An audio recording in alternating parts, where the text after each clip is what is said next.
Industry നിർത്താൻ പോവല്ല bro. അയ്യടാ, എന്തൊരു വേഗം പറയണേ. എടാ പൊന്നു മോനെ, എൻ്റെ അഭിനയം എന്താണ് മോശം? നീ നോക്കിയേ ഏതൊക്കെ തരത്തിലാണ് ഞാൻ അഭിനയിച്ചേക്കണം. പക്ഷെ എനിക്ക് ഏറ്റവും ഇഷ്ടമായിട്ടുള്ളത് ഈ അടുത്ത കാലത്ത് ആ മലർക്കൊടി പാടിയതാണ്. അത് ഞാൻ ചെയ്ത അക്രമങ്ങൾ മോളോട് പറഞ്ഞേ, ആ മലർക്കൊടി എടുത്ത നീ അതെടുത്തിട്ട് നീ എൻ്റെ ചേച്ചിക്ക് അയക്കി, ചേച്ചിയുടെ മോനെ അയക്കി, പിന്നെ അങ്ങനെയുള്ള എല്ലാവർക്കും അയക്കുന്നു ഞാൻ പറഞ്ഞു. എന്നിട്ട് അവളെല്ലാവർക്കും അയച്ചു കൊടുത്തു. സമാധാനമായോ എൻ്റെ മമ്മി ചോദിച്ചപ്പോൾ ഞാൻ പറഞ്ഞേ ഇപ്പോഴാണ് എനിക്ക് ആശ്വാസമായി. എന്നിട്ട് ഞാൻ ചേച്ചീനെ വിളിച്ചു, ചേച്ചി എൻ്റെ വീഡിയോ കണ്ട. അപ്പോൾ അവൾ പറയാം, ചേച്ചി പറയാം, എടി ഞാൻ വീഡിയോ കണ്ട് നിനക്ക് ലൈക്കും ചെയ്തിട്ടുണ്ട് മോളെ.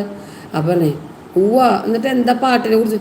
അത് ചിത്രപാടി പാട്ടല്ലേ, അത് ഞാൻ എന്ത് പറയാനാ, നീ എന്നെ വായോണ്ട് ബബ്ബന്ന് കാണിച്ചാലോ, അതെനിക്ക് കുഴപ്പമൊന്നും തോന്നുന്നില്ല.